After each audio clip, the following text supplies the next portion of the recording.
Merry Christmas and welcome to the sixth pre-launch video for the LegacyMan project and the second video in our Advent series. Last week we talked about how Jesus is our hope and the reason for the celebration of Christmas. And that was the theme that my family and I celebrated throughout the week. This week I want to talk to you about how Jesus brings joy.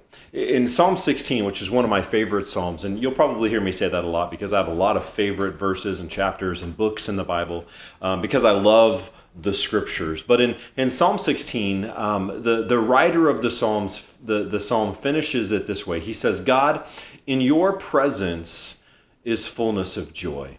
At your right hand are pleasures forevermore. And I absolutely love that Psalm because, there's this thing in our culture where we want joy, or actually what I think we want is happiness. And happiness is really this circumstantial emotion that we feel based on what's going on in the world around us. If everything's going really well, I feel happy. If I'm having a rough day, I feel unhappy. But the difference is that joy has to do with where you are positionally with God.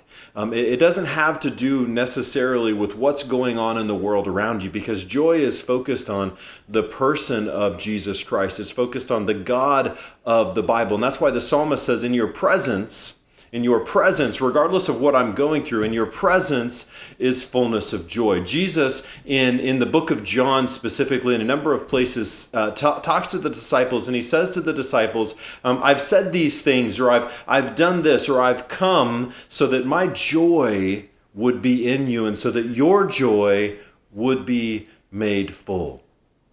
The angels on the night that Jesus was born, when they showed up in their glory and they scared the shepherds and they said, don't be afraid, because tonight in the city of Bethlehem, one is born who is going to be a blessing to the world. And it says in verse 11, for unto you is born this day in the city of David a Savior, who is Christ the Lord. And right before that it says that this is great joy.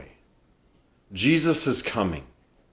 As we look forward to celebrating his birth, Jesus' coming is of great joy for mankind, because it meant that the veil that separated man from God, the veil of our sin, the veil that kept us out of the presence of God, was about to be torn down, so that through Christ we could experience more fully than ever before the presence of God, so that we could have joy to the extent that James says, the brother of Jesus, that we can consider it all joy when we encounter trials of various kinds. This really hits home for me and my family. For about the last month or so, we've really been struggling as a family as we've watched my wife struggle through some health issues, and it's been a long and a dark, and I know for some of you maybe a month is not that long, but for us it's been a long and a dark road, walking through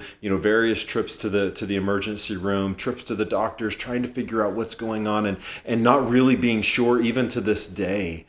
And yet in the midst of that, because our joy is not circumstantial, but our joy is based on who Jesus is, we have joy.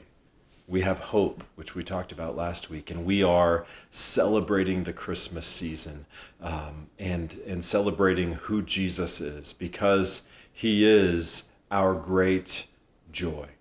So this week, as you celebrate with your family, and as you gather them together, and as you talk about the coming Messiah, the one who came as a baby and who lived his life and who died a death that we should have died, as you talk about those things and you celebrate Jesus, I pray that you'll find the joy in him, that you'll find the joy in the season.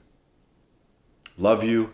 Hope that you are having a great Christmas and Advent season. Merry Christmas to you and your family. Happy Christmas if you happen to be in the UK or you like that way better. But until next time, God bless.